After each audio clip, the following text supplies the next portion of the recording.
ओम शांति। ओम शांति। 23 फरवरी 2024। आज के बाबा के महावाक्य। आज बाबा ने कहा, मीठे बच्चे, अपना चार्ट रखो तो पता लगे कि हम आगे बढ़ रहे हैं या पीछे हट रहे हैं। देह अभिमान पीछे हटाता है, देही अभिमानी स्थिति आगे बढ़ाती है।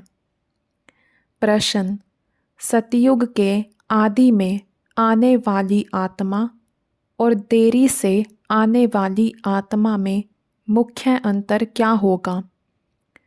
उत्तर: आदि में आने वाली आत्माएं सुख की चाहना रखेंगी, क्योंकि सतयुग का आदि सनातन धर्म बहुत सुख देने वाला है।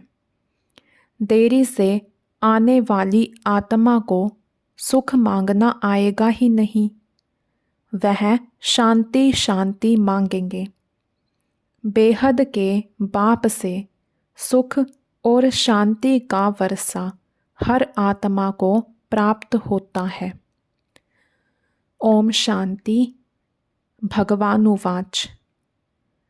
जब भगवानुवाच कहा जाता है तो बच्चों को श्री कृष्ण बुद्धि में नहीं आता, बुद्धि में शिव बाबा ही आता है।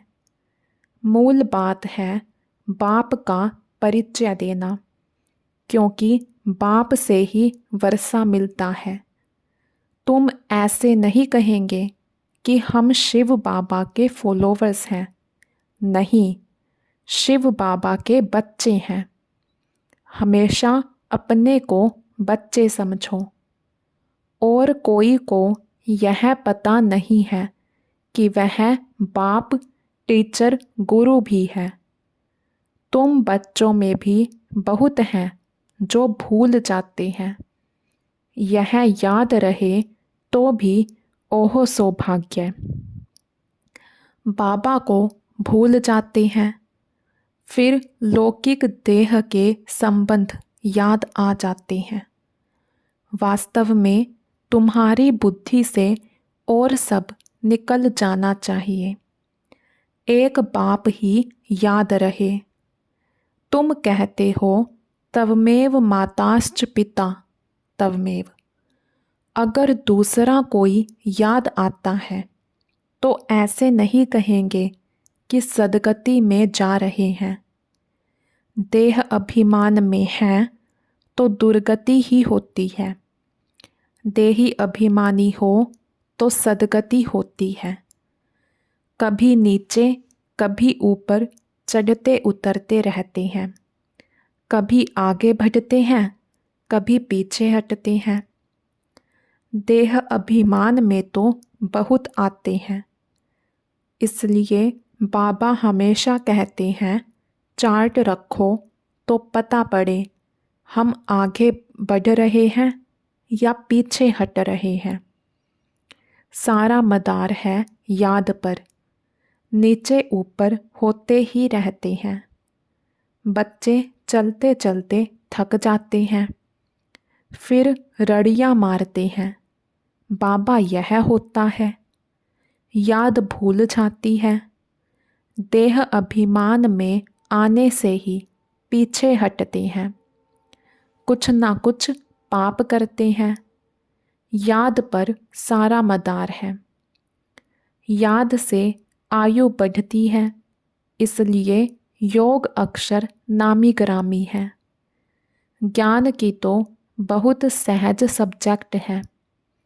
बहुत हैं जिनको ज्ञान भी नहीं है तो योग भी नहीं है। इससे नुकसान बहुत होता है। बहुतों से मेहनत होती नहीं है। पढ़ाई में नंबरवार तो होते ही हैं। पढ़ाई से समझा जाता है कि यह कहाँ तक और किसकी सर्विस करते हैं। सबको शिव बाबा का परिचय देना है। तुम जानते हो बेहद का वर्षा एक ही बेहद के बाप से मिलता है। मुख्य है माता पिता और तुम बच्चे। यह हुआ ईश्वरीय कुटुंब।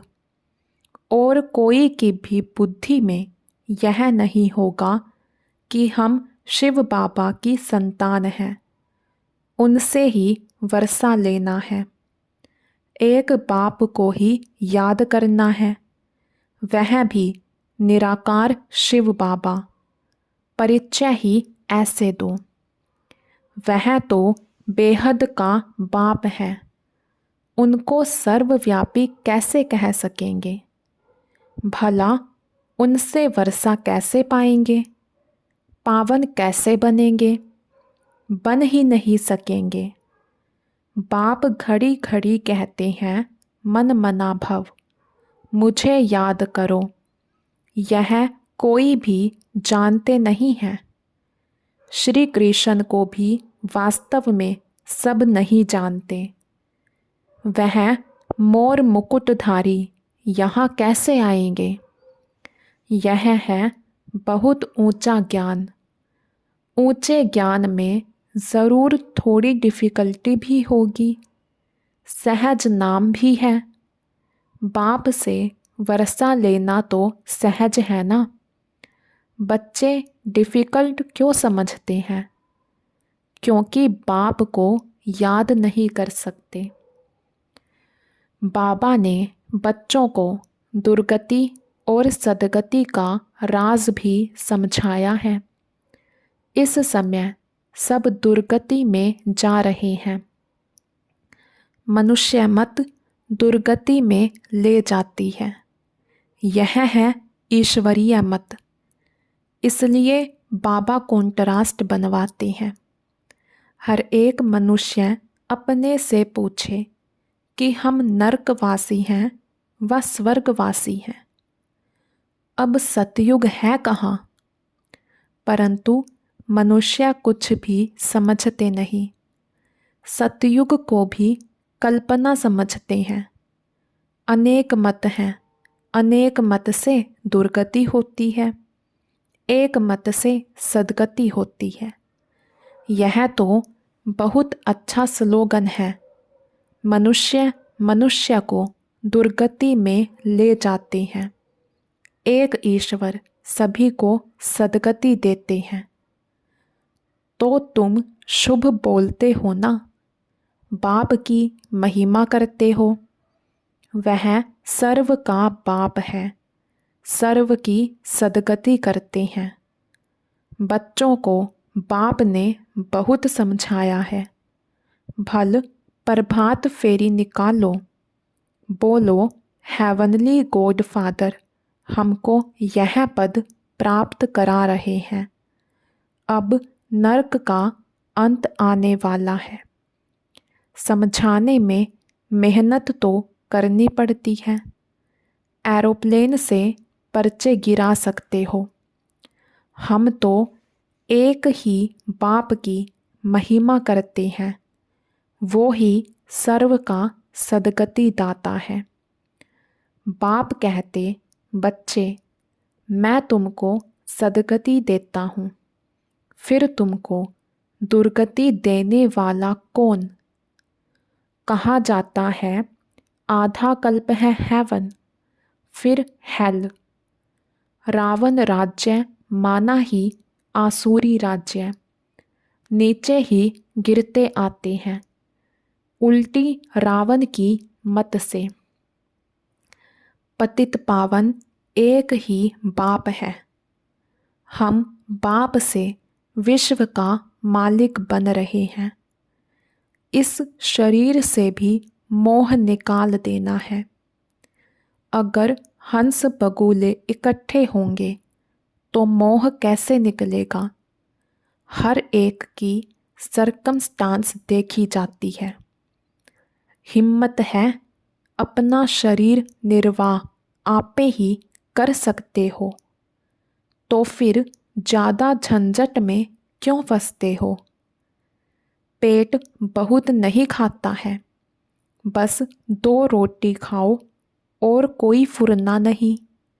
फिर भी अपने से प्रण कर लेना चाहिए कि बाप को ही याद करना है, जिससे सब विकर्म विनाश हो जाएं।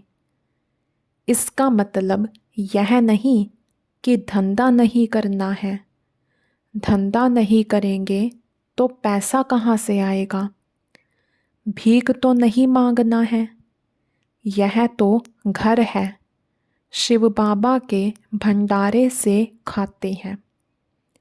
अगर सर्विस नहीं करते हैं तो मुफ्त में खाते हैं, तो गोया भीख पर चलना होता है। 21 जन्म फिर सर्विस करनी पड़ेगी। राजा से लेकर रंक तक सब यहाँ हैं। वहाँ भी हैं, परंतु वहाँ सदैव सुख है, यहाँ सदैव दुख है। पोजीशन तो होती है ना।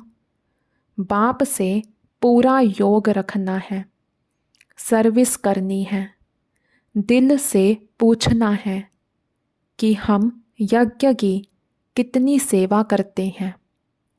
कहते हैं ईश्वर के पास सब हिसाब बना बनाया है। उसको साक्षी होकर देखा जाता है कि इस चलन से क्या पद पाएंगे। यह भी समझ सकते हैं कि श्रीमत पर चलने से कितना ऊंच पद पाएंगे, ना चलने से कितना कम पद हो जाता है। यह सब समझने की बातें हैं। तुम्हारे पास प्रदर्शनी में कोई भी धर्म वाला आता है, बोलो बेहद के बाप से बेहद के सुख शांति का वर्षा मिलता है। बेहद का बाप ही शांति दाता है। उनको ही कहते हैं शांति देवा। अब कोई जड़ चित्र थोड़े ही शांति दे सकेगा। बाप कहते हैं तुम्हारा सब धर्म है शांत। तुम शांति धाम में जाना चाहते हो, कहते हो शिव बाबा शांति दो, तो बाप क्यों नहीं देंगे? क्या बाप वर्षा नहीं देंगे बच्चों को? कहते हैं शिव बाबा सुख दो, वह तो हेवन स्थापन करने वाला है, तो सुख क्यों नहीं देंगे? उनको याद ही नहीं करेंगे, उनसे मांगेंगे ही नहीं, तो वह देंगे भी क्या? शांति का सागर तो बाबा ही है ना। तुम सुख चाहते हो, बाप कहते हैं शांति के बाद फिर सुख में आना है। पहले पहले जो आएंगे वह सुख पाएंगे। देरी से आने वालों को सुख मांगना आएगा ही नहीं, वह मुक्ति ही मांगेंगे। पहले सब मुक्ति में जाएंगे, वहाँ तो दुख होगा ही नहीं। तुम जानते हो हम मुक्ति धाम में जाकर फिर जीवन मुक्ति में आएंगे, बाकी सब मुक्ति में चले जाएंगे। इसको कयामत का समय कहा जाता है। सबका हिसाब किताब चुकतो होने वाला है। जानवरों का भी हिसाब किताब होता है ना। कोई कोई राजाओं के पास रहते हैं, उन्हों की कितनी पालना होती है। रेस के घोड़ों की कितनी संभाल होती है, क्योंकि घोड़े तीखे होंगे तो कमाई अच्छी होगी। धनी ज़रूर प्यार करेंगे। यह भी ड्रामा में नूंद है।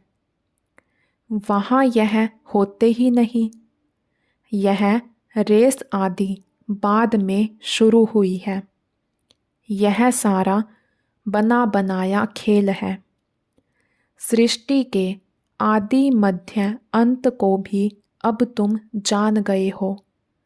आदि में बहुत थोड़े मनुष्य होंगे। हम विश्व पर राज्य करते रहेंगे। हर एक समझ सकते हैं कि हम बन सकते हैं व नहीं। हम बहुतों का कल्याण करते हैं। इसमें मेहनत करनी पड़े जबकि बाप मिला है। दुनिया वाले तो आपस में लड़ते झगड़ते रहते हैं, विनाश के लिए क्या क्या बनाते रहते हैं। ऐसे ऐसे बॉम्ब्स बनाते हैं जिससे आग लग जाए। भंभोर को आग कोई कम थोड़े ही लगेगी, बुझाने वाला कोई रहेगा नहीं। ढेर बॉम्ब्स बनाते रहते हैं, उसमें गैस पॉइजन आदि डालते हैं जो हवा चलने से ही सब खत्म हो जाएंगे। मौत तो सामने खड़ा है, इसलिए बाप कहते हैं वर्षा लेना हो तो लो, मेहनत करो, टू मच धंधे आदि में मत जाओ। कितना चिंतन रखना पड़ता है। बाबा ने इनको तो छुड़ा दिया। अब यह छीछी दुनिया है। तुम बच्चों को बाप को याद करना है जो तुम्हारे विकर्म विनाश हो जाएं और बाप से वर्षा ले लेवे। बहुत प्यार से याद करना है। लक्ष्मी नारायण का चित्र देखने से ही दिल खुश हो जाता है। यह हमारा एम ऑब्जेक्ट है। भल पूजा करते थे, परंतु यह मालूम थोड़े ही था कि हम यह बन सकते हैं। कल पुजारी थे, आज पूज्य बन रहे हैं। बाबा आया तो पूजा छोड़ दी। बाप ने विनाश और स्थापना का साक्षात्कार कराया ना। हम विश्व के मालिक बनते हैं। यह तो सब खत्म होना है, फिर हम क्यों ना बाप को याद करें। अंदर में एक की ही महिमा गाते रहते हैं। बाबा आप कितने मीठे हो। तुम जानते हो हम सब आत्माओं का बाप वह एक ही है, उनसे ही वर्षा मिलता है। हम भक्ति मार्ग में उनको याद करते थे। वह परम धाम में रहने वाला है, इसलिए तो उनका चित्र भी है। अगर आया ना हो तो चित्र क्यों होता। शिव जयंती भी मनाते हैं, उनको कहा ही जाता है परम पिता परमात्मा। बाकी तो सबको मनुष्य या देवता कहा जाता है। सबसे पहले आदि सनातन देवी देवता धर्म था, पीछे और धर्म हुए। तो ऐसे बाप को कितना प्यार से याद करना चाहिए। भक्ति मार्ग में तो बहुत रड़ियाँ मारते हैं, अर्थ कुछ भी नहीं जानते। जो आया महिमा करते रहते हैं। अनेक स्तुतियाँ हैं, बाप की स्तुति क्या करेंगे। तुम ही कृष्ण हो, तुम ही व्यास हो, तुम ही फलाना हो, यह तो गलानी हुई ना। बाप का कितना अपकार करते हैं। बाप कहते ड्रामा अनुसार यह सब मेरा अपकार करते हैं, फिर मैं आकर सर्व का उपकार, सर्व की सदगति करता हूँ। मैं आया हूँ नई दुनिया स्थापन करने। यही हार जीत का खेल है। 5000 वर्ष का बना बनाया ड्रामा है, इसमें ज़रा भी फर्क नहीं हो सकता। यह ड्रामा का राज बाप बिगर कोई समझा ना सके। मनुष्य मत तो अनेक निकलती रहती है, देवता मत तो मिलती ही नहीं, बाकी है मनुष्य मत। हर एक अपना अक्ल निकालते रहते हैं। अब तुमको और कोई को भी याद नहीं करना है। आत्मा सिर्फ अपने बाप को याद करती रहे। मेहनत करनी है, जैसे भक्त भी मेहनत करते हैं ना, बहुत श्रद्धा से भक्ति करते हैं। जैसे वह भक्ति है, तुम्हारी फिर है ज्ञान की मेहनत। भक्ति में कम मेहनत करते हैं क्या? गुरु लोग कहते रोज 100 माला फेरो, फिर कोठरी में बैठ जाते हैं। माला फेरते फेरते घंटा लग जाता। बहुत करके राम राम की धुनी लगाते हैं। यहाँ तो तुमको बाप की याद में रहना है। बहुत प्यार से याद करना है। कितना मीठे से मीठा बाबा है। सिर्फ कहते हैं मुझे याद करो और दैवी गुण धारण करो। खुद करेंगे तब दूसरों को भी रास्ता बताएंगे। बाप जैसा मीठा और कोई हो नहीं सकता। कल्प के बाद तुमको मीठा बाबा मिलता है। फिर पता नहीं ऐसे मीठे बाप को क्यों भूल जाते हो। बाप स्वर्ग का रचयिता है तो तुम भी ज़रूर स्वर्ग के मालिक बनते हो, परंतु कट उतारने के लिए बाप को याद करो। ना याद करने की ऐसी कौन सी मुसीबत आती है?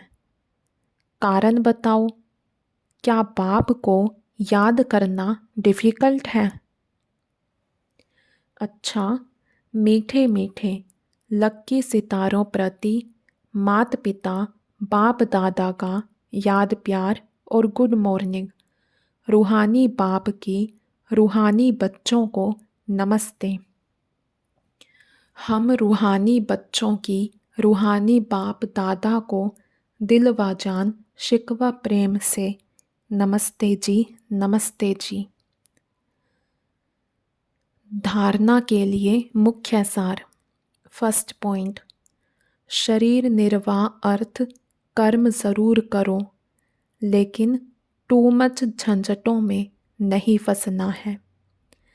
ऐसा चिंतन धंधे आदि का ना हो जो बाप की याद ही भूल जाए।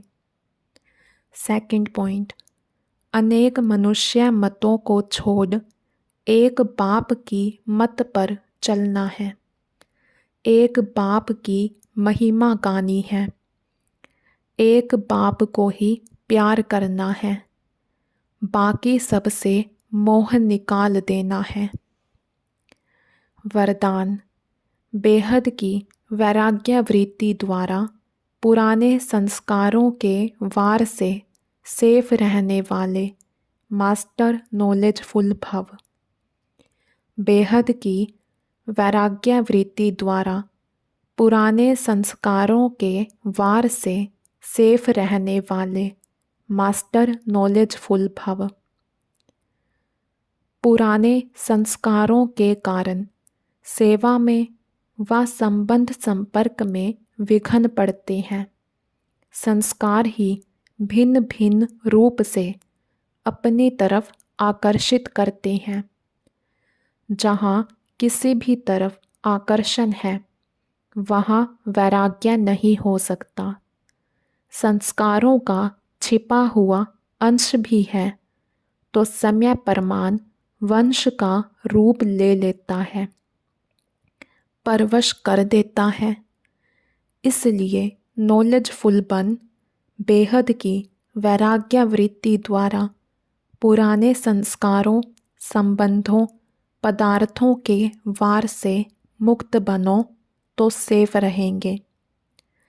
स्लोगन, माया से निर्भय बनो और आपसी संबंधों में निर्माण बनो। माया से निर्भय बनो और आपसी संबंधों में निर्माण बनो। अच्छा, ओम शांति।